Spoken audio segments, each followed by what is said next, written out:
السلام علیکم ورحمۃ اللہ وبرکاتہ. بسم اللہ والصلاۃ والسلام علی رسول اللہ نبینا محمد وعلی آلہ واصحابہ ومن اما بعد. محدثین کا سلسلہ ہم نے کل سے شروع کیا تھا اور کل امام احمد بن حنبل رحمہ اللہ کا تذکرہ کیا گیا تھا. آج کی مجلس میں ہم ان کے شاگرد، ہونہار شاگرد اور امت اسلامیہ کا فخر، امیر المومنین فی الحدیث، سید الفقہاء، جرح و تعدیل کے امام، امیر المومنین فی الحدیث امام محمد بن اسماعیل بخاری رحمہ اللہ کا تذکرہ کریں. امام بخاری رحمہ اللہ، ان کا پورا نام محمد بن اسماعیل بن ابراہیم بن مغیرہ بن بردسبہ جعفی بخاری. ان کی کنیت ہے ابو عبداللہ، ان کی کنیت ابو عبداللہ اور لقب ہے امیر المؤمنین فی الحدیث، یعنی حدیث میں تمام مسلمانوں کے امیر، لیڈر اور ذمہ دار. پیدا ہوئے 13 شوال سن 194 ہجری، جمعہ کے دن، جمعہ کی نماز کے بعد امام بخاری رحمہ اللہ 13 شوال کو پیدا ہوئے. ان کے جو والد تھے اسماعیل بن ابراہیم ان کا نام تھا، وہ بھی بڑے محدث تھے اور بہت بڑے محدث تھے. بلکہ امام مالک رحمہ اللہ کو آپ جانتے ہیں، اتنے بڑے امام ہیں، ان کے خاص شاگرد تھے امام بخاری رحمہ اللہ کے والد صاحب. ایسے ہی امام عبداللہ ابن مبارک جن کا انتقال 181 ہجری میں ہوا، ان کے بھی بہت ہی خاص شاگرد تھے امام بخاری رحمہ اللہ کے والد اسماعیل بن ابراہیم. تو یہ محدثین کی فہرست میں بہت ہی کم، شاذ و نادر ہی کوئی ایسا ہے کہ جو خود بھی محدث ہو اور ان کے والد صاحب بھی محدث ہو. جیسے نبیوں میں ایک آدھ دو نبی ایسے ہیں کہ باپ بھی نبی، بیٹا بھی نبی. جیسے یوسف علیہ السلام، ان کے والد یعقوب علیہ السلام، اسماعیل علیہ السلام، ان کے والد ابراہیم علیہ السلام، سلیمان علیہ السلام، ان کے والد داؤد علیہ السلام. لیکن یہاں پر محدثین کی فہرست آپ دیکھیں، ایسے ہی امام بخاری رحمہ اللہ خود محدث اور ان کے والد بھی محدث. تو محدث ابن محدث، محدث خود ہے اور باپ بھی محدث ہے. باپ کا پیشہ تجارت تھا، یعنی محدث تو تھے ہی، لوگوں کو پڑھاتے بھی تھے، لیکن ساتھ ہی ساتھ تجارت بھی کرتے تھے اور بہت بڑے مالدار انسان بھی تھے. امام بخاری رحمہ اللہ جب پیدا ہوئے تو چھوٹے تھے، تبھی ان کے والد صاحب کا انتقال ہو گیا. ان کے والد صاحب کا بچپن ہی میں انتقال ہو گیا.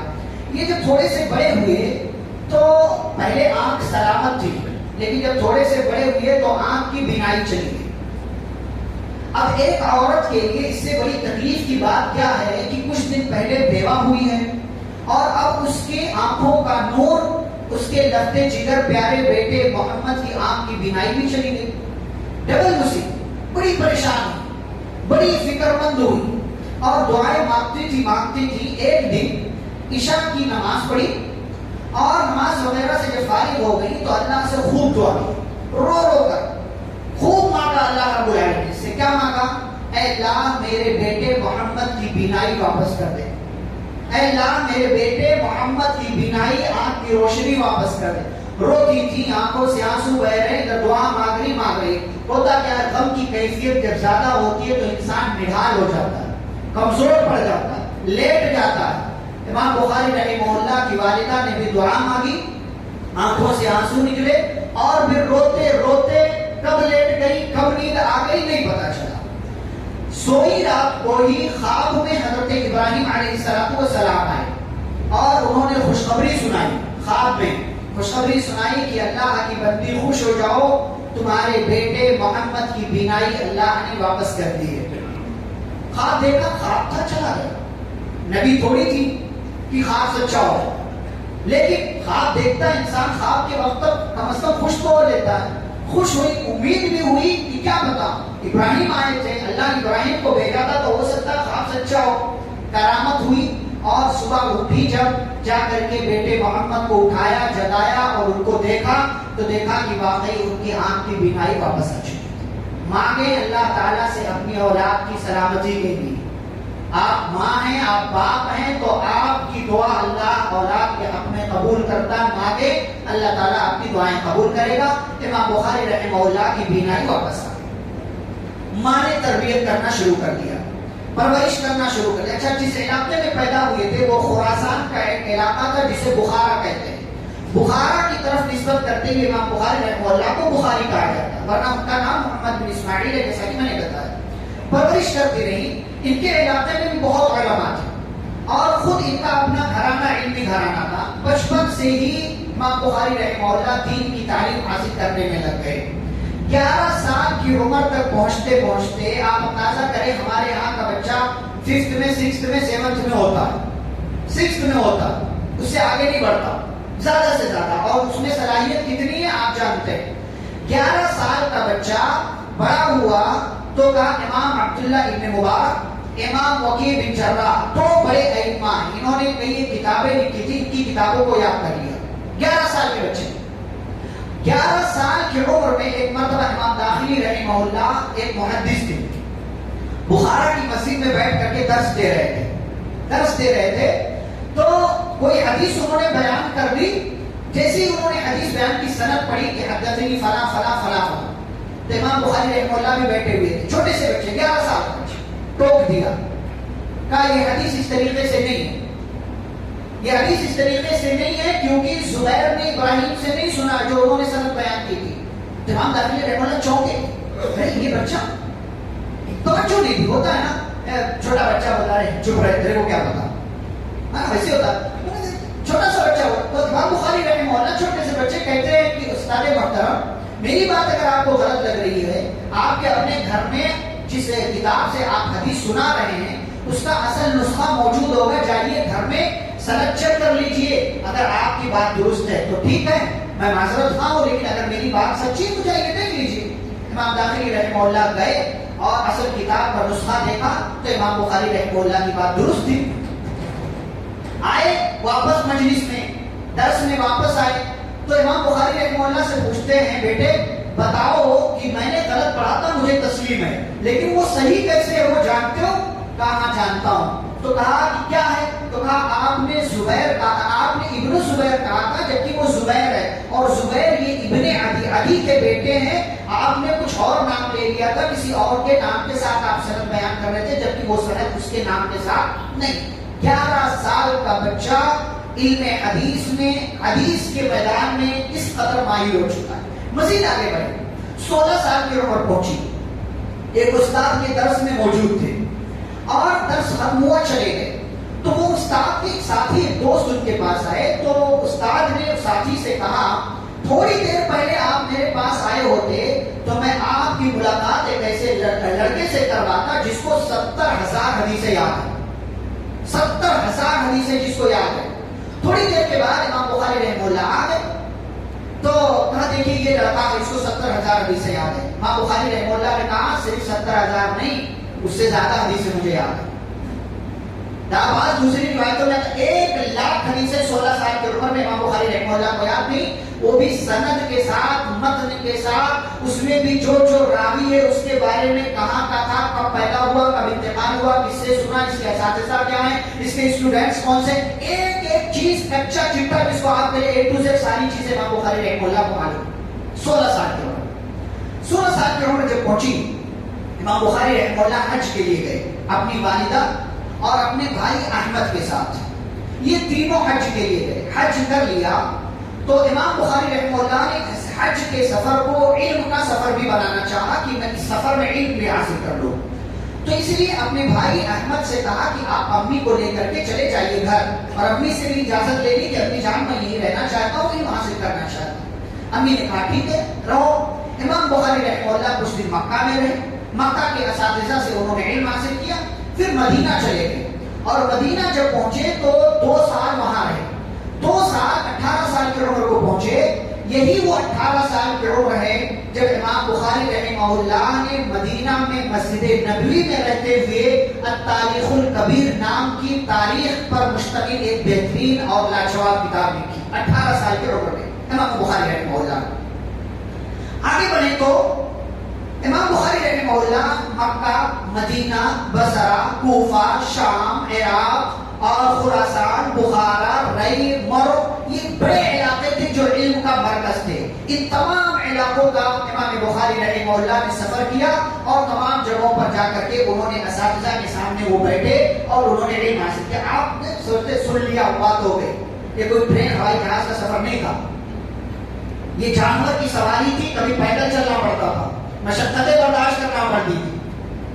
العلم بالتعلم, علم سیکھنے سے آتا, مشقت آپ کو برداشت کرنا. گھر بیٹھے علم نہیں آتا, گھر بیٹھے علم نہیں آتا, اور نہ ہی صرف پڑھ لینے سے علم آتا, سفر کرنا پڑتا ہے آپ کو. امام بخاری رحمہ اللہ سفر کر کے گئے بغداد. صرف بغداد میں 8 مرتبہ امام بخاری رحمہ اللہ سفر کر کے, صرف بغداد. کیونکہ بغداد جیسا کہ کل میں نے کہا امام احمد بن حنبل رحمہ اللہ بغداد میں رہتے تھے. بغداد علم و فن کا بڑے بڑے اساتذہ کا مرکز تھا. امام بخاری رحمہ اللہ 8 مرتبہ بغداد میں گئے. ان کے اساتذہ کی تعداد 1080 ہے. 1080 کہتے ہیں میں نے 1080 اساتذہ سے علم سیکھا, ان میں سے کوئی بھی ایسا نہیں ہے جو محدث نہ ہو. ہر کوئی محدث, علم کا سمندر ہے, ہر کسی کے پاس حدیث کا علم ہے, حدیث کی جانکاری ہے. ان میں مشہور نام علی بن مدینی, یحییٰ بن معین, ایسے ہی عبد الرحمن بن مہدی, امام احمد بن حنبل اور امام اسحاق بن راہویہ وغیرہ. یہ بڑے بڑے نام ہیں, بڑے بڑے محدثین ہیں. امام بخاری رحمہ اللہ جب مختلف علاقوں میں سفر کر کے علم حاصل کر لیا تو اپنے علاقے بخارا میں واپس آ کر کے انہوں نے درس دینا شروع کیا, پڑھانا شروع کیا. ان کے تلامذہ ہونے لگے, ان کے شاگرد ہونے. ان کے شاگردوں کی تعداد کتنی ہے آپ سوچ بھی نہیں سکتے. ایک ایک مجلس میں کبھی کبھی 20-20 ہزار لوگ بیٹھتے. ایک مجلس بھی بلانے اشتہار پوسٹر لگانے کی ضرورت نہیں. لیبل کافی ہے, بخاری آ رہے ہیں, امام بخاری آ رہے ہیں, محمد بن اسماعیل جیسا عظیم محدث ہمارے علاقے میں آ رہا, نام کافی تھا. آپ لوگ پوسٹر بھی بناتے ہیں, نام بھی لگاتے ہیں, فوٹو بھی لگاتے ہیں, تب بھی 2-4-10 لوگ آتے ہیں. یہ علم کی توہین ہے, یہ علماء کی توہین ہے. امام بخاری ایک ایک مجلس میں 20-20 ہزار لوگ, کتنے تلامذہ اسٹوڈنٹس ہو گیا آپ اندازہ نہیں کر سکتے. لیکن مشہور نام امام مسلم, امام ترمذی, امام نسائی, امام دارمی, امام ابن خزیمہ وغیرہ, یہ مشہور نام ہے. اور ان میں سے ہر ایک کی اپنی اپنی حدیث کی کتابیں ہیں جو انہوں نے لکھی ہوئی ہیں. ان کے ایک شاگرد ہیں فربری, جنہوں نے صحیح بخاری ان سے جو ہے روایت کی ہے امام بخاری رحمہ اللہ سے. ان کے وہ شاگرد بیان کرتے کہ صرف صحیح بخاری کی احادیث روایت کرنے والے امام بخاری رحمہ اللہ سے کتنے لوگ ہیں آپ اندازہ کر سکتے ہیں کتنے لوگ ہوں گے؟ 90,000 لوگ, 90,000 لوگ ایسے ہیں جو ڈائریکٹ امام بخاری رحمہ اللہ سے صحیح بخاری کی حدیثیں روایت کرتے ہیں. 90,000 لوگ, آپ اندازہ کریں اتنا عظیم انسان, اتنا عظیم استاد. جیسا کہ میں نے کہا امام بخاری رحمہ اللہ کا پیشہ تھا تجارت کرنا, باپ سے ملا ہوا تھا, یہ خاندانی کام تھا تجارت کرنا. لیکن امام بخاری رحمہ اللہ سے اللہ کچھ اور کام لینا چاہتا تھا, اس لیے امام بخاری رحمہ اللہ نے تجارت چھوڑ دی, اور جو بھی کھیتی وغیرہ ان کے پاس تھی یا جو بھی تجارت میں تھا وہ سب جو ہے مشارکت پر دے دیا, پارٹنرشپ پر دے دیا. حصہ مقرر کر دیا کہ بھائی دیکھو اتنا % ہمیں دینا, مشارکت اتنا ہمیں دے, جتنا بھی ہوگا اس کا اتنا حصہ جو بھی مقرر کریے اتنا حصہ ہمیں دینا, یہ جائز ہے, صاحب کر سکتے ہیں. اچھا, تو امام بخاری رحمہ اللہ نے چھوڑ دیا, لیکن مالدار تھے گھر کے حساب سے اور بہت مالدار. ان کی قوت حافظہ بڑی مشہور ہے, یا میموری کی صلاحیت, میموری پاور. آپ خود اندازہ کر سکتے ہیں 11 سال کی عمر میں استاد کو ٹوک رہے, 16 سال کی عمر میں 1 لاکھ حدیثیں یاد ہیں, 11 سال کی عمر میں کئی ائمہ کی کتابوں کو یاد کر رکھا ہے. کتنے بڑے حافظ ہو کے آپ تصور کر سکتے ہیں. لیکن جب نام ہوا, شہرت ہوئی, اور میں نے کہا بغداد کتنی مرتبہ گئے؟ 8 مرتبہ. ایک مرتبہ جب بغداد گئے تو بغداد کے لوگوں نے بڑا شاندار استقبال کیا. لیکن کبھی کبھی کیا ہوتا ہے نا, استقبال میں کوئی نہ کوئی راز ہوتا ہے, کچھ نہ کچھ آپ کے ساتھ کرنے کا لوگوں کا پلان ہوتا ہے, جس کو آپ سرپرائز بولتے ہیں کہ آج کچھ تو ایسا کریں. تو اس مرتبہ جب امام بخاری رحمہ اللہ گئے تو بغداد والوں نے آپ کو سرپرائز دیا. سرپرائز کیا دیا؟ دربار لگا, مجلس لگی, بڑے بڑے محدثین کو بلایا گیا جو اپنے اپنی مثالات تھی, اور ان تمام محدثین کو 10 حدیثیں دے دی گئی. 100 حدیث, 10 حدیثیں سب کو دے دی گئی. 10 حدیثیں کہ 100 حدیثیں؟ 10 حدیثیں, 10 حدیثیں دے دی گئی الٹی پلٹی کر کے. تمام لوگوں نے امام بخاری رحمہ اللہ کے سامنے جب پہنچے، امام بخاری رحمہ اللہ کے سامنے وہ حدیثیں پڑھی، امام بخاری رحمہ اللہ نے کہا لا عارف، میں نہیں جانتا. ایک نے پڑھی، کہا میں نہیں جانتا. پھر دوسرے نے پڑھی، میں نہیں جانتا. 100 حدیث ہے. تو دربار تھا، لوگ بیٹھے ہوئے تھے، آوازیں اٹھنے لگی، ارے بڑا نام سنا تھا، دیکھو کتنے پانی میں. کچھ معلوم نہیں کو، کچھ معلوم نہیں کو. لیکن جب سب 10 لوگ فارغ ہو گئے تو امام بخاری رحمہ اللہ نے کہا اب سنو. کہا یہ جو تم نے سنایا نا یہ سب کوئی حدیث نہیں.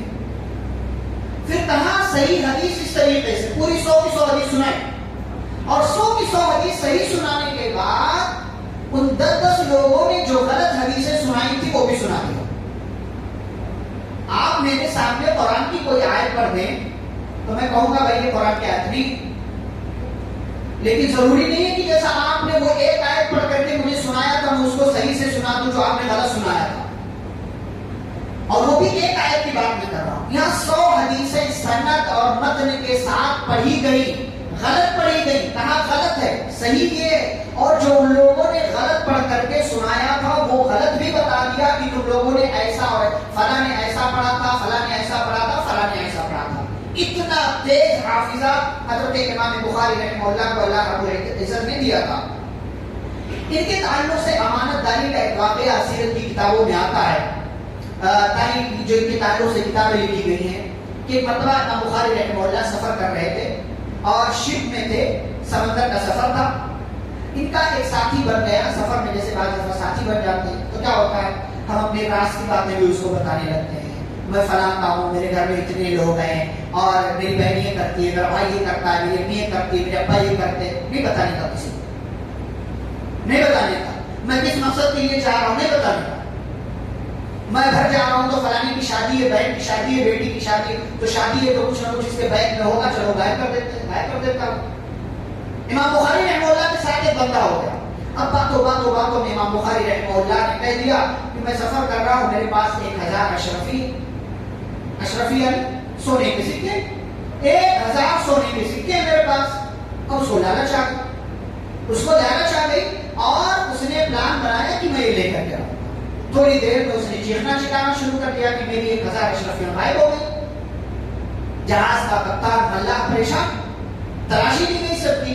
امام بخاری رحمہ اللہ نے سوچا میرے پاس تو ہے، میرے پاس سے نکلی تو پکڑا میں جاؤں گا، پوری زندگی کی عزت پر پانی پھر جائے گا، پوری زندگی کی محنت پر داغ اور دھبا لگ جائے گا. کہا، سوچا، غور و فکر کیا، وہ تھیلی نکالی اور چپکے سے سمندر کے پانی کے حق میں چیک کیا گیا. کسی کے پاس کچھ نہیں ملا. تمام لوگوں نے اس بندے کو لعنت لایا، چپ کچھ بھی نہیں تھا، اور تو نے چلانا شروع کر دیا. بندہ بڑا حیران ہوا، کہتا آپ کے پاس تو تھی، کہاں گئی؟ کہا سمندر میں ڈال دیا. 1000 سمندر میں کیوں؟ اتنا گھاٹے کا سودا. کہا زندگی بھر کی کمائی داؤں پر لگی ہوئی تھی، مال دوبارہ مل جاتا لیکن عزت دوبارہ نہیں ملتی. وہ میرے کیریکٹر پر، میرے داغ، میری عزت پر، میرے دامن پر جو دھبا لگ جاتا اس کو کوئی اور نہیں دھوتا. یہ مال دوبارہ مل جائے گا لیکن عزت دوبارہ نہیں ملے گی. ایسے بھی لوگ ہوتے ہیں اور ایسے بھی اللہ والے ہوتے ہیں. امام بخاری رحمہ اللہ اپنی فضیلت، اپنا مقام، اپنا مرتبہ ہوتا ہے. امام مسلم رحمہ اللہ کی زبانی آپ سنیں کہ امام بخاری رحمہ اللہ کا کیا مقام ہے، کیا مرتبہ. امام مسلم رحمہ اللہ جن کے بارے میں کل انشاءاللہ ہم تذکرہ کریں گے، ایک مرتبہ ایک حدیث ڈھونڈ رہے تھے، نہیں ملی ان کو، اور ڈھونڈا اور تلاش، جہاں سے بھی ممکن ہو سکتا تھا تلاش کیا، نہیں ملی. امام بخاری رحمہ اللہ کے پاس آئے، کہنے لگے استاد محترم ایک حدیث ڈھونڈ رہا ہوں، نہیں مل رہی ہے. کہا کون سی حدیث ہے؟ کہا فلاں حدیث ہے. پڑھ کر کے سنا دیا. کہا لو. امام مسلم رحمہ اللہ بڑے حیران ہوئے، اتنی محنت کی، ڈھونڈا، تلاشا، سب کیا، مجھے نہیں.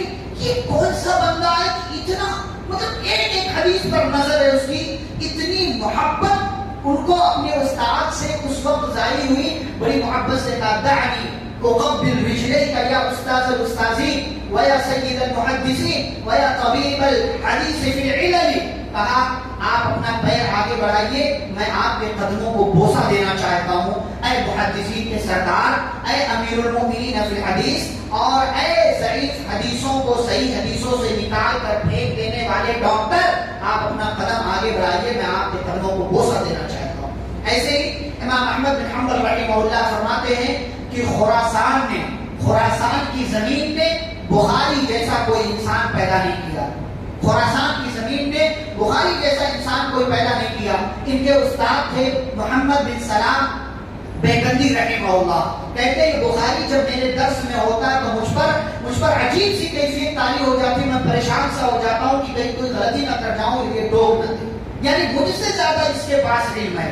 ایک مرتبہ کچھ لوگ ان کے استاد کے پاس آئے اور پہلے امام بخاری رحمہ اللہ کے پاس آئے اور ان سے ایک حدیث پوچھی تو انہوں نے کہا میں نہیں جانتا. پھر ایک حدیث پوچھی، کہا میں نہیں جانتا.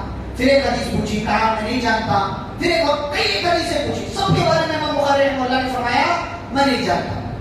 تو یہ تمام لوگ خوشی خوشی امام بخاری رحمہ اللہ کے استاد کے پاس گئے جو ان لوگوں کے بھی استاد تھے اور ان سے کہا کہ ارے آپ تو اپنے استاد بخاری کی بڑی تعریف کرتے ہیں، ہم نے آج ایسی ایسی حدیثیں پوچھی بخاری کو معلوم نہیں ہے.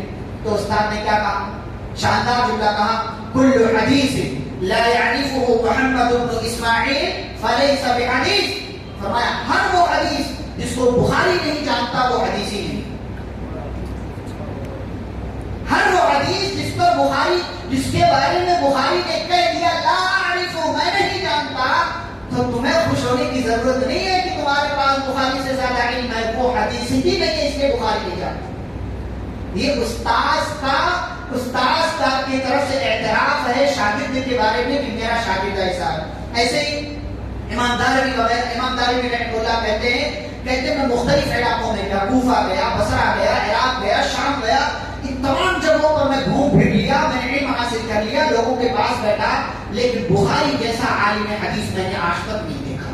یہ لوگوں کی طرف سے اعتراف ہے. امام بخاری رحمہ اللہ کی ایک خاص صفت جس کے بارے میں تذکرہ کرنا ہے اور وہ ہے صحیح بخاری کی تصنیف. صحیح بخاری امام بخاری رحمہ اللہ اگر امام بخاری کچھ نہ کرتے، کوئی اور کام نہ کرتے، صرف صحیح بخاری لکھ دیتے تو یہ ان کے لیے کافی تھا. صحیح بخاری کیوں لکھی انہوں نے؟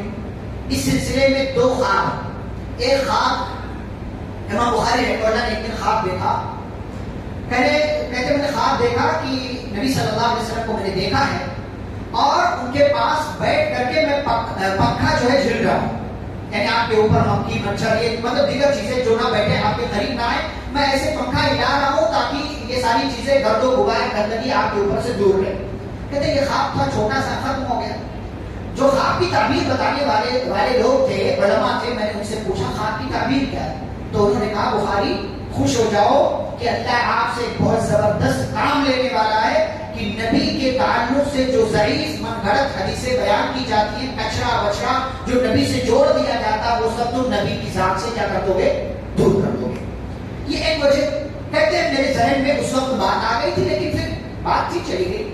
ایک دن میرے استاد امام اسحاق بن راہویہ رحمہ اللہ نے مجھ سے کہا کہ محمد کاش ایسا ہوتا کہ تم ایک ایسی کتاب لکھ دیتے کہ جس میں صرف صحیح حدیث ہے. اس سے پہلے حدیث کی کتابیں لکھی گئی تھی لیکن اتنا اہتمام نہیں تھا کہ صرف صحیح حدیث کی کوئی کتاب، اس میں ہر طرح کی حدیث، جیسے مسند احمد بن حنبل، امام احمد بن حنبل نے لکھا، اس سے پہلے موطا لکھی گئی اور اس سے پہلے اور دیگر کتابیں لکھی گئی، علماء نے محدثین نے لکھی، لیکن کوئی ایسی حدیث نہیں تھی. تو استاد نے اپنے شاگرد کے سامنے خواہش ظاہر کی کہ کاش تم ایسی کوئی کتاب لکھ دیتے. امام بخاری رحمہ اللہ کہتے اسی دن سے میرے دماغ میں یہ بات بیٹھ گئی کہ مجھے اپنے استاد کی اس بات پر عمل کرنا ہے اور صرف صحیح حدیث کی مجھے ایسی کوئی کتاب لکھنی ہے. کہتے ہیں میں نے ذہن بنا لیا اور اللہ تعالیٰ نے مجھے صحیح دے دیا. صحیح بخاری کی تصنیف کی امام بخاری رحمہ اللہ نے کہاں رہ کر کے؟ خانہ کعبہ میں بیٹھ کر، بیت اللہ شریف میں رہ کر کے امام بخاری رحمہ اللہ نے صحیح بخاری کی تصنیف کی. کیسے کی؟ جب بھی کوئی حدیث لکھنے کا ارادہ کرتے، غسل کرتے، وضو کرتے، 2 رکعت نماز ادا کرتے، اللہ سے استخارہ کرتے اور پھر جب اللہ کی طرف سے ذہن میں ڈال دیا جاتا کہ یہ حدیث شامل کر سکتے ہو، شامل کر دیتے تھے اور جس حدیث کے بارے میں ایسا کوئی اشارہ نہیں ملتا اس حدیث کو الگ کر دیتے. ایک حدیث کے تعلق سے کبھی کٹ کر رہے ہیں، کبھی صحیح کر رہے ہیں، کبھی کٹ کر رہے ہیں، کبھی صحیح کر، پوری رات میں جاگتے تھے اور سوچتے تھے، غور و فکر کرتے تھے، کھنگالتے تھے، پورا جو اسکین کرتے تھے پورا علم، اور اس کے بعد چراغ جو ہے جلا کر کے حدیث لکھ دیتے تھے. پھر جو ہے چراغ بجھا کر کے لیٹ جاتے تھے. پھر ذہن میں بات آئی نہیں کہ اس حدیث میں فلاں راوی ہے, اس راوی کی حدیث نہیں لینا ہے, تو پھر اٹھتے تھے, چراغ روشن کر دیتے تھے, کٹ, یہ حدیث نہیں آنی ہے. پھر اس کے بعد جو ہے پھر چراغ بند کر کے پھر سے جو ہے لیٹ جاتے تھے. ایسے ہی کرتے تھے, غسل کرتے, وضو کرتے, نماز پڑھتے, استخارہ کرتے, دماغ میں بات آ جاتی ہے اللہ کی طرف سے, تو پھر جا کر کے وہ ایک حدیث کے لیے کام کیا, صرف ایک حدیث کے لیے, ایک حدیث کے لیے یہ کام کیا ہے. اور ہر حدیث پر 7,000 سے زائد حدیثیں ہیں, مطلب مکررہ, اور اگر انفرادی طور سے آپ حدیثیں لیں تو 4,000 کچھ حدیثیں ہیں. ہر حدیث کے پیچھے اتنی محنت امام بخاری رحمہ اللہ نے. یہ بات ہوئی حدیثوں کی, جسے خانہ کعبہ میں رہ کر کے کیا. ایسے ہی مسجد نبوی میں بھی پہنچے, اور مسجد نبوی میں پہنچے تو جو ہر حدیث پر باب باندھا, باب فلاں, کتاب فلاں, تو اس باب کو باندھنے سے پہلے مسجد نبوی میں رہ کر کے یہی کام کیا ہے, اور مسجد نبوی میں صحیح بخاری کی تصحیح کی ہے, کاٹ چھانٹ کیا. اس طریقے سے 3 مرتبہ یہ کام کیا, اور 3 مرتبہ یہ کام کرنے کے بعد جب پوری طریقے سے اطمینان ہو گیا کہ اب یہ کتاب لوگوں کے سامنے لائی جا سکتی ہے, تب بھی نہیں لائے, بلکہ اس سے پہلے اپنے اساتذہ کے پاس جو اس وقت حیات میں تھے ان کے پاس یہ کتاب رکھی. 16 سال کی مسلسل محنت کا نتیجہ. 16 سال کہ آج ہمارے یہاں یہ کام کرو چلو فوراً یہ کام کرو چلو فوراً مارکیٹ میں آ جانا چاہیے, غلط بات. پوری طرح محنت کرتے 16 سال کی مسلسل محنت, کدوکاوش, لگن, جد و جہد کے بعد امام بخاری رحمہ اللہ نے کتاب لکھی, اساتذہ کے سامنے پیش کیا. سب لوگوں نے قبول کیا کہ ہاں یہ ساری کی ساری حدیثیں صحیح ہے. اس کتاب میں کوئی ایک حدیث بھی ایسی نہیں ہے جس پر انگلی اٹھائی جا سکے یا جس کو اس کتاب سے نکالا جا سکے. اور یہی وجہ ہے کہ اللہ نے امام بخاری رحمہ اللہ کی اس کتاب کی قدر کی اور ایسی عزت دی کہ اصح الکتب بعد کتاب اللہ, کلام اللہ کے قرآن مجید کے بعد دنیا میں سب سے زیادہ صحیح کتاب صحیح بخاری ہے. آپ حوالہ دیتے ہیں صحیح بخاری, لوگ مان لیتے ہیں, لیکن آج اس کا بھی لوگ کاروبار کر رہے ہیں, من گڑت حدیثیں لکھ کر کے پوسٹ کریں گے, صحیح بخاری لکھ دیتے ہیں. اس لیے چیک کرنے کی ضرورت ہے, چیک کرے پھر مانے, چیک کرے, کیونکہ ہمارا کام یہی ہے, روزانہ کا ہماری ڈیوٹی ہے, ہم لوگ چیک کرتے رہتے ہیں. تو بعض دفعہ ایسا ہوتا ہے جیسے مکار اور ڈھیٹ قسم کے لوگ ہوتے ہیں, اپنی بات, اپنے مسلک کی بات منوانے کے لیے صحیح بخاری کا حوالہ دے دیں کہ امت مان لے گی. لیکن امت کو ہوشیار ہونا چاہیے, اور الحمدللہ اب لوگ ہوشیار ہو رہے ہیں, ان کے پاس وسائل ہیں, چیک کر کے چیزوں کو لیا کریں. یہ اللہ کی طرف سے خصوصی عنایت ہے امام بخاری رحمہ اللہ کے ساتھ کہ ہر دور میں, ہر زمانے میں, ہر مسلک کے لوگوں نے صحیح بخاری کو ویسے ہی قبول کیا جیسے قبول کرنا چاہیے. عمل کرے نہ کرے وہ ایک بات کی بات ہے. آخری بات, آدمی جتنا بڑا ہوتا ہے اس کے حاسدین بھی اتنے ہی ہوتے ہیں. امام بخاری رحمہ اللہ کے کچھ حاسدین بھی پیدا ہوئے. یہ حاسدین کیسے پیدا ہوئے؟ ایک مرتبہ امام بخاری رحمہ اللہ بخارا میں اپنے ہی علاقے میں تھے, تو بعض دفعہ کیا ہوتا ہے, گھر کی مرغی دال برابر, کوئی قدر نہیں ہوتی, لوگ قدر نہیں, قدر کرنی چاہیے, قدر کرنی چاہیے. قدر کی بخارا والوں, آپ کے علاقے والوں نے قدر کی اور بہت قدر کی. بلکہ ایک مرتبہ جب آپ بغداد سے آ رہے تھے تو ایسا یہ سن لیا, اس سے پہلے اتنا نام نہیں تھا امام بخاری کا, لیکن جب بغداد سے اس امتحان کے بعد, اس امتحان کا میں نے ذکر کیا کہ ان کی آزمائش ہوئی, ان کے ساتھ لوگوں نے اس طریقے سے جو ہے سرپرائز دیا ان کو, اور ان کا نام اور ان کی شہرت ہو گئی. تو جب واپس آ رہے تھے تو شہر سے باہر 3 میل باہر, یعنی تقریباً 4.5-5 کلومیٹر باہر جا کر کے شہر والوں نے آپ کا استقبال کیا تھا. لیکن بعد میں چل کر کے کچھ حاسدین پیدا ہوا. یہ کہ بخارا کا جو حاکم تھا اس نے امام بخاری رحمہ اللہ کا نام سن کر کے کہا, بڑے لوگ ہوتے ہیں تو سمجھتے ہیں نا کہ سب گھر بیٹھے ہمیں ملنا چاہیے, تو اس نے کہا میرے بچے ہیں, آپ ہمارے گھر میں آ کر کے انہیں جو ہے پڑھا دیں. تو امام بخاری رحمہ اللہ نے فرمایا یہ علم امانت ہے, ایسے ہی میں آپ کے یہاں جا کر کے آ کر کے نہیں پڑھا سکتا. آپ اپنے بچوں کو کہیں کہ میری مجلس لگتی ہے, میری مجلس میں آئے, علم حاصل کرے, کوئی شک و شبہ رہے گا, کوئی سوال رہے گا, مجھ سے پوچھ لیں گے. میں گھر میں آ کر کے 1 گھنٹے کا ٹائم آپ کے بچوں کو دوں, وہی 1 گھنٹہ میں پوری مجلس کو دے دوں تو برے لوگوں کا فائدہ. تو امام بخاری کی اس بات کو سن کر کے حاکم ناراض ہو گیا. میں حاکم ہوں, میری بات نہیں مان رہے, ان کی اتنی مجال, ان کی اتنی ہمت. بتاتا ہوں کیسے بتایا, حسد کرنے لگا. حسد کرنے لگا تو اپنے جیسے کچھ لوگوں کو جمع کر لیا. امام بخاری رحمہ اللہ پر الزام لگا دیا گیا. کیا الزام لگایا گیا؟ کہ امام بخاری شہر میں فتنہ پیدا کرنا چاہتے ہیں. کیا فتنہ؟ کہتے ہیں انہوں نے مان لیا ہے کہ قرآن یہ مخلوق ہے. میں نے تذکرہ کیا امام احمد بن حنبل کے تعلق سے یہی بات تھی, انہوں نے نہیں مانا, اور اسی بات کو ان کے شاگرد امام بخاری پر الزام لگا کر کے لوگوں نے رکھ دیا, حاکم نے رکھ دیا کہ امام بخاری فتنہ پیدا کرنا چاہتے, کہتے ہیں کہ قرآن مخلوق ہے, جبکہ امام بخاری نہیں یہ نہیں مانتے تھے. پلان بنایا گیا اور فیصلہ یہ ہوا کہ امام بخاری کو شہر سے باہر نکال دو, اخراج, ان کو یہاں سے نکال دو. امام بخاری رحمہ اللہ اپنے ہی علاقے سے دربدر کر دیے گئے, نکال دیے گئے. لیکن جب نکلنے لگے مظلوم تھے, بددعا کر دی, بددعا کر دی. اللہ جن لوگوں نے میرے ساتھ یہ حرکت کی تو جانتا ہے تو انہیں پکڑ لے. وہی حاکم جس نے یہ پلان بنایا تھا اس حاکم کو معزول کر دیا گیا اور اس کو بھی سزا دے کر کے غالباً جیل میں ڈال دیا گیا یا اس کو بھی اس علاقے سے نکال دیا گیا. اور دوسرے لوگ جو شامل تھے وہ بھی اسی طریقے سے ناکام ہو گئے, سب کے سب جو اس پلان میں شامل تھے. امام بخاری رحمہ اللہ آگے بڑھے. جب آگے پہنچے خرطنگ نام کا ایک علاقہ آتا ہے, وہاں پہنچے تو بیمار ہو گئے. بیمار ہوئے تو ذہن میں چلتا ہے جب کوئی آپ کو تکلیف دے نا آپ کی اچھائی کے باوجود تو آپ کو بہت دکھ ہوتا ہے, ذہن میں بہت کچھ چلتا ہے. امام بخاری رحمہ اللہ کے چلا تھا, بیمار ہو گئے اور بیمار ہونے کے بعد وہی خرطنگ نام کے علاقے میں آپ کے کچھ رشتے دار تھے, ان کے پاس ٹھہر گئے.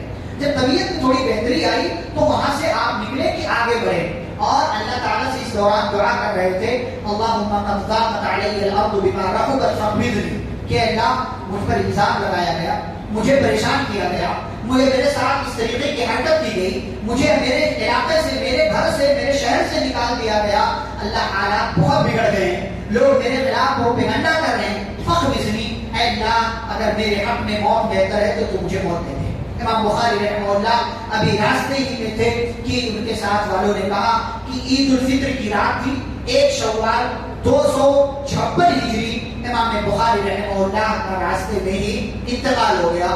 وہ عید کی رات تھی, امام بخاری رحمہ اللہ انتقال کر گئے. اللہ نے ان کی دعا قبول کر لی اور اللہ کا یہ حبیب پیارے نبی صلی اللہ علیہ وسلم کے نام پر, جس کا نام محمد, پیارے نبی صلی اللہ علیہ وسلم کی احادیث کی جس نے حفاظت کی اور مکمل طور سے اپنی پوری زندگی نبی پاک صلی اللہ علیہ وسلم کی احادیث کی حفاظت میں لگا دی, اس بندے کی دعا اللہ نے قبول کر کے اسے اپنے پاس بلا لیا. ان کے ایک شاگرد ہیں غالباً, وہ بیان کرتے ہیں کہ جس دن امام بخاری رحمہ اللہ کا انتقال ہوا اسی رات میں نے خواب دیکھا تھا. بعد میں کہتے ہیں, بعد میں مجھے پتا چلا, کہتے میں نے خواب دیکھا تھا کہ میں نے نبی صلی اللہ علیہ وسلم کو دیکھا, وہ کھڑے تھے, ان کے ساتھ کچھ اور لوگ بھی تھے.